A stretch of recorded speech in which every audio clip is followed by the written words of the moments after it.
Welcome to part 2, where we go through 10 slightly better NES games. We see some familiar faces as well as some new franchises. If you didn't see part 1, clicky here to give it a watch. And if you have, or you're just way too cool to listen to what a loser like me is saying, then enjoy the video. As for the latter, enjoy the footage and appropriate music, I guess. It's time for some more Mega Mans! I wasn't lying, all of his games on the NES really do appear on this list, and this part has a lot of them. First, for this video, we have Mega Man 4.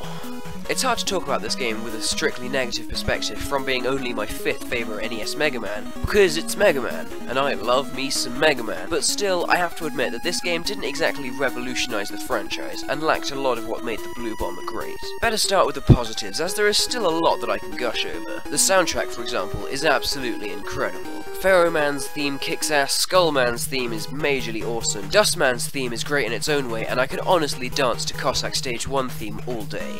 And I intend to. Production value is also on the rise, by which I mean everything looks a lot prettier. The stages have all been given some much needed detail, and the cutscenes are... well, they're actually proper cutscenes. What about that? The final thing I need to give some serious props to is the level design. It's good. It's well paced, it's got some interesting gimmicks, it's just good.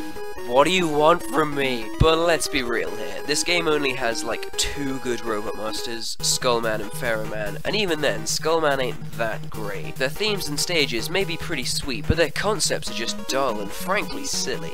Bright Man? Are you for real? And I'd quite like to know what kind of heroin Capcom was snorting when anybody in the whole company okayed Toadman. There were major changes in the boss battles to this game as well. They don't really have patterns per se, which can either result in them being really easy, as is the case with old Slippy over here, or really frustrating, as is the case with everybody else. It seems that with every truly great part of this game, there's just another gripe ready to allow the game to fall short. The Robot Masters are boring, but their music is amazing. The boss fights may be frustrating, but at least their levels were entertaining. The plot may suck ass. Oh, I think I forgot to mention that, but the plot sucks ass.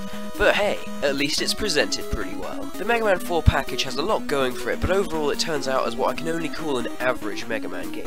But a great game would only be an average Mega Man game, and this average Mega Man game has gotten its way into the top 20.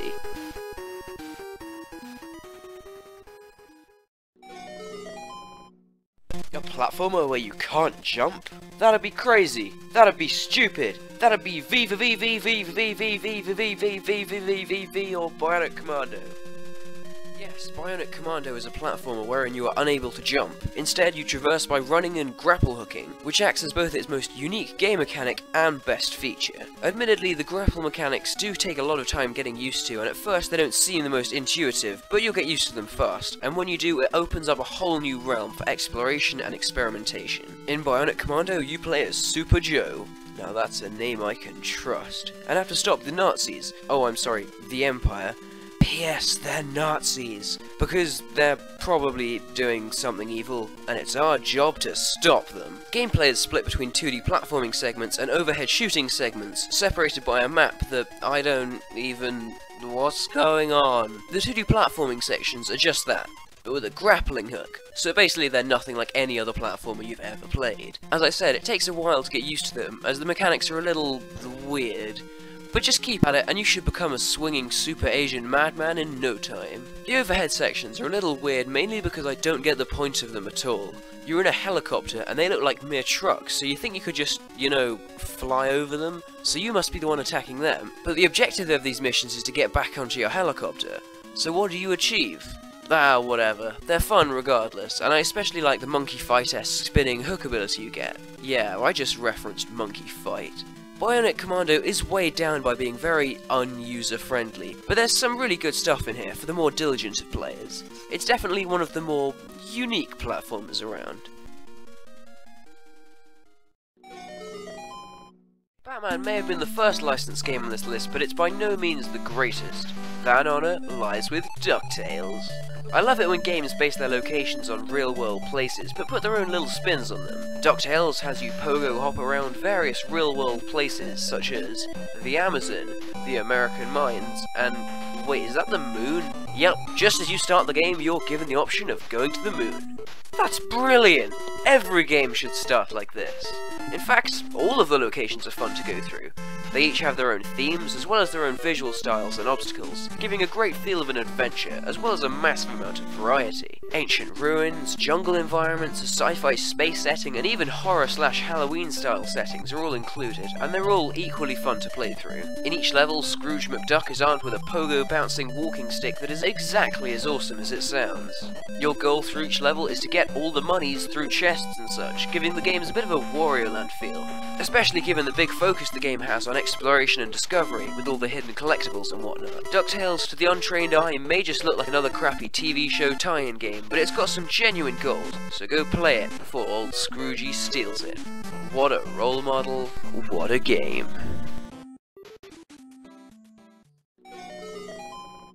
This isn't strictly speaking a top NES list, as I did say I'd be including the odd Japan-only Famicom game on here. Here it is, and it sure is an odd one. Mother is easily my favourite RPG on the NES, and also the strangest. Firstly, instead of the cliched fantasy environment, Mother takes place in modern America. Make no mistake, this is still a very fantasy world, just not in the traditional sense. Magic still plays a big role, in the form of PSI. Oppan Gangnam Style. No, just so much no. The world of Mother is different from your standard RPGs, but in all the right ways. The ways that give the game its own charm and originality. It's like if you took all the solid mechanics and gameplay of Final Fantasy and fused it with the zaniness and charm of Monster Party. Admittedly, the game hasn't really aged all too well. One particular problem that really irks me is the amount of time spent grinding.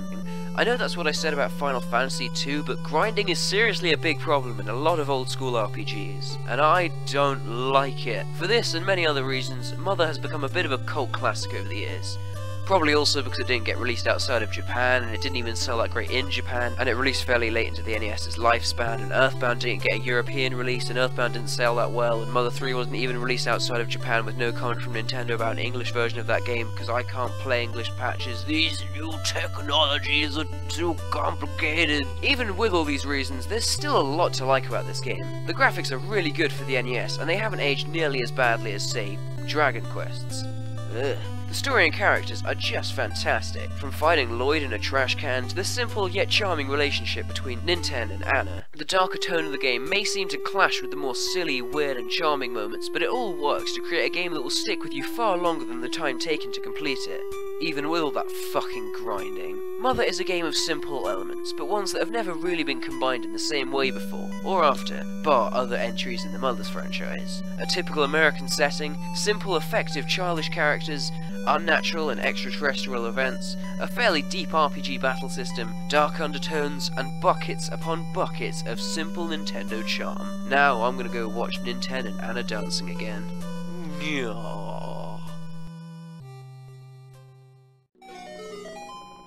This next entry is a pretty controversial one. I always thought it was weird when people said an entry on their list was controversial. I mean, it's some guy's opinion on video games. How controversial can it get? So the number 16 spot doesn't go to a grand book and an American flag burning session or a petition to bring back the slave trade, though I have just put Mega Man 2 as only my 4th favourite NES Mega Man game, and on some corners of the internet, that's pretty much the same thing. Mega Man 2 is nowhere near being one of my favourite Mega Man games, but if there's one thing it does do to near perfection, it would be the soundtrack. Oh my god, it's amazing! I won't go as far as saying it's my favourite Mega Man soundtrack of all time. The SNES Mega Man X trilogy would want words, but for the sake of this list, I'll just say it's my favourite 8-bit Mega Man soundtrack. The Robot Masters are also pretty good. In terms of their fights, concepts, and designs, I'd say Metal Man's way overrated, but still pretty good. I like Quick Man and Air Man as much as the next Mega Man fan. Bubble Man, Crash Man, and Wood Man are all pretty underrated. In fact, Wood Man might just be my favourite Robot Master in the game. And Flash Man and Heat Man are just terrible. Apart from that, this game isn't nearly as good as people say it is. I don't know about anyone else, but I always found it to be kind of clunky. Something about playing as such a relatively big character in such tiny spaces and not being able to duck, dodge, shield, or block in any capacity always rubbed me the wrong way somewhat. Mega Man 1 didn't have this problem because it was more open in design, and Mega Man 3 and onwards fixed this issue by adding the slide move. Then Mega Man 9 went and took away the slide, and why, oh why did it do that? But by far my biggest problem with Mega Man 2 is, say it with me, balance. The difficulty is really unbalanced for one. Some stages are easy, some are really hard, some bosses are easy, some just piss me off. Difficulty spikes are all over the place, but that pales in comparison to the epitome of all broken aspects in video games, the Metal Blade. The Metal Blade is so ridiculously broken that it loops back on itself from being so broken it's not even funny. The Metal Blade is fucking hilarious. Oh god, it's so broken. It has way too much ammo, it has way too much power, and it's so practical in every situation. Who thought this was a good idea? And as if this game wasn't easy enough. In conclusion, Mega Man 2 is not a bad game, not at all. It is number 16 on this list, but it's not the epitome of all things Mega Man, as so many fans call it. At least, not in this loser's opinion.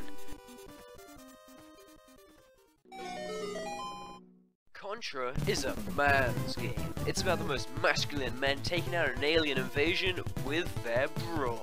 Pussies need not apply. One hit and your ass is dead. It's so manly that you have completely free streamlined movement, making dodging enemy projectiles actually pretty easily, and one grossly overpowered weapon that you'll exploit every time you get. You can almost smell the testosterone. Yeah, Super C's better.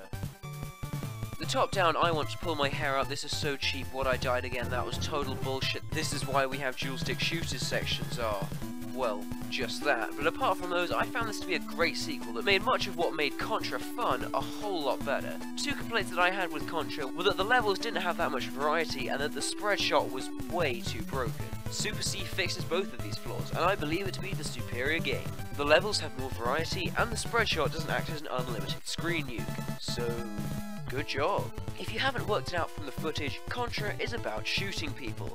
Shooting people with gun balls? Manly. Control is really fluid for NES standards, as you can shoot in all 8 directions and you have pretty good control of where you're going. The weapons are all really fun, satisfying, and far more balanced than in the original. You'll find yourself wanting the machine and laser guns far more now that the spread gun has taken such a nerf. Bosses are also awesome. They tend to all boil down to spam fire until they die, but man are they blood pumping. Though really, what else can I say about Super C? It's a Contra game. You shoot stuff. Stuff blows up. As I said in the intro, I won't be taking innovation factor into account for this list, so now I feel perfectly comfortable putting what I believe to be the single most influential, innovative, and important game of all time at only number 14, Super Mario Bros. Super Mario Bros. Was actually the first NES game that I ever played. I'd finally bought some Wii points and was browsing the Wii Virtual Console's library when I found this game and thought about buying it because it just felt right, you know? So this is one of the few NES games that are actually pretty nostalgic to me, as I have very fond memories of playing through those iconic levels, finding the warp zones, and completing the game for the first time. As CGR Undertow once said, you could split the whole of gaming into 2 parts. Games released before Super Mario Bros. And games released after. I would agree with that. This game brought upon a whole new way for game designers to think. From this point, games were no longer about high scores or memorization of patterns, it was about mystery, discovery, exploration, and the adventure. This game was incredibly linear, but there was still so much to find. Hidden one-ups, secret rooms, warp pipes, the Minus World. Not to mention, the game must have felt huge for the time, with 8 whole worlds, each with at least 1 or 2 memorable levels within them. Also, this was a game that you didn't know everything about instantly. You found out about the game's mechanics from trying them out and experimenting. What's this mushroom do? I wonder what I can do with a fire flower. A star? Cool, I'll try it out. With games like Pac-Man and Space Invaders that came out before this game, they were fun, but they had no real beef to them. No worlds to uncover, no secrets that would be found after your first play session. Super Mario Bros. Brought that to gaming, and for that I'm incredibly thankful for it. Its graphics and sound are somewhat hard to talk about. On one hand, they haven't aged that well. For their time, they must have been incredible, but they're kind of simplistic, a little boring even, and the worlds and music lack that much depth or variety. But on the other hand, it's motherfucking Super Mario Brothers.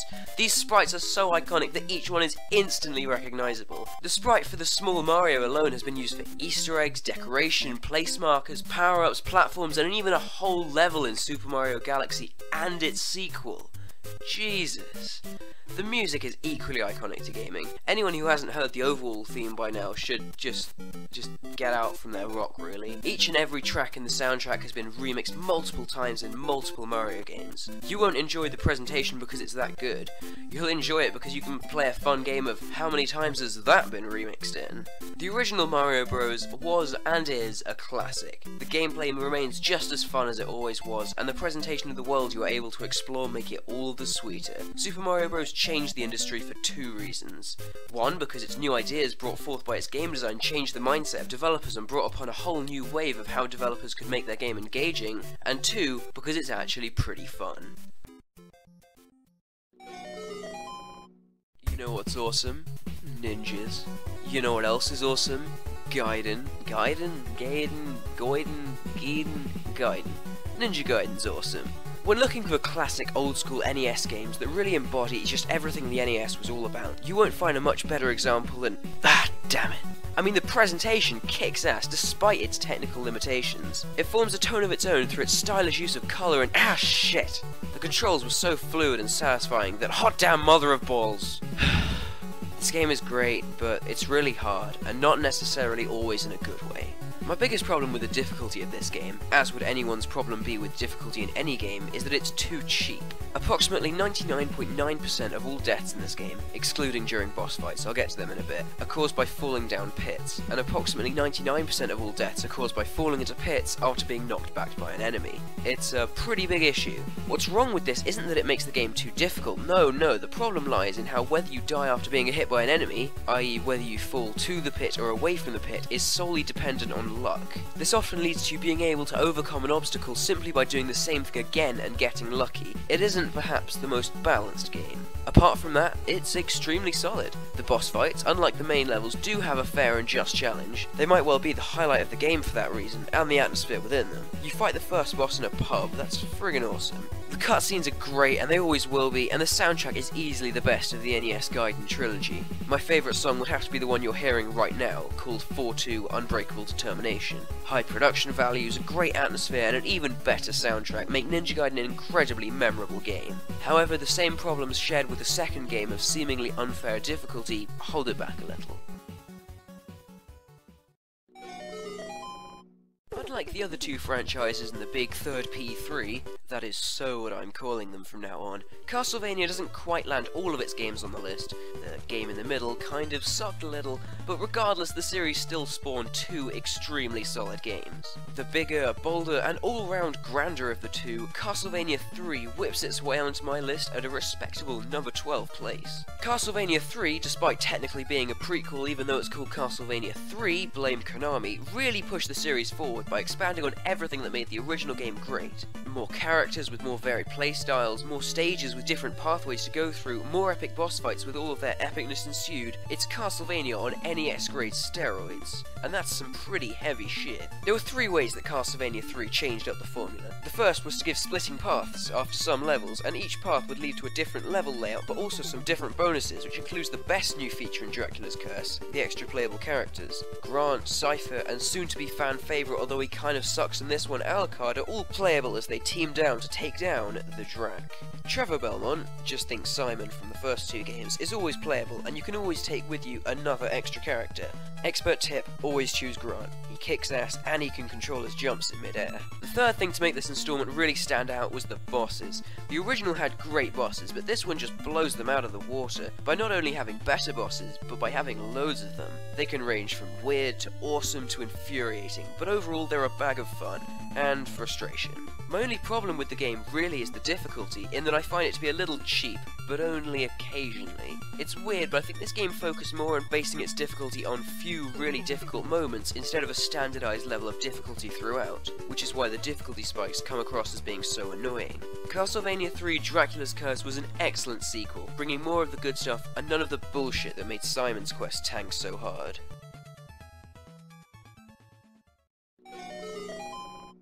This part started with Mega Man 4, so it's only fitting that that's the way it should end with Mega Man 5. Yeah, that makes perfect logical sense. Apparently, no one likes this game. It's often seen as being one of the worst Mega Man games, it's seen as being incredibly uncreative, and it's always seen as not even comparing to titles like Mega Man 1 and 2. Well, challenge accepted, because not only do I believe Mega Man 5 to be better than those games, I also believe it to have just as much creativity as any of the previous entries to the series. Instead of doing the tired old what I like, what I don't like, for this segment I'm just going to address some of the most common complaints that some people have and why I don't agree with them. The plot was stupid. Come on guys, it's a Mega Man game. I didn't consider for 1 second that Proto Man was the main villain. Did you? Especially after Capcom pulled the same trick in Mega Man 4. 8 Robot Masters and evil plans to take over the world. It's probably wily. Capcom pretty much did the same thing that Nintendo does with Mario. Pretend it has a plot, but it really doesn't. The other weapons are all useless. Okay, I would actually kind of agree with that. The Mega Buster has had a massive boost in size and power, but the weapons you get from all the Robot Masters just suck.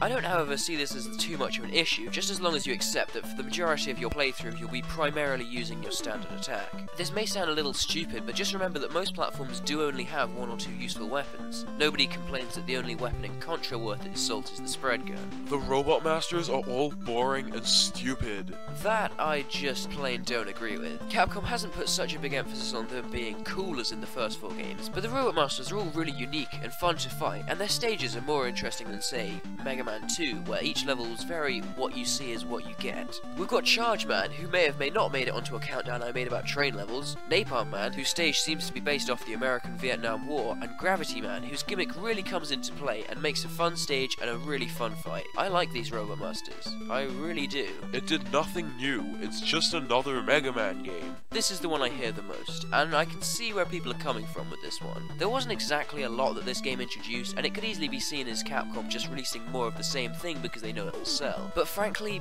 I don't care. When I go back to play these games, I really don't care which ones added what, I just care about which ones are the most fun, and which ones have the best content. For that reason, Mega Man 5 is one of my favourite Mega Man games, for having a lot of really solid content, another just as kick-ass soundtrack, and enough fun to keep me coming back for more. That was, if you couldn't tell, part 2 of this 3-part extravaganza. Links to parts 1 and 3 will be here, and I'll leave a link to my newest game talk, the one about No More Heroes 2 here, and a link to my countdown about train levels, because I kept referencing it, here. Shout outs to Kaiskov and Stelios78910 for subscribing, and a shout out to my buddy Finn because he kept pestering me about it. Don't give in to peer pressure, kids. So, once again, thanks for watching, and I hope to see you in a future video. Cheerio!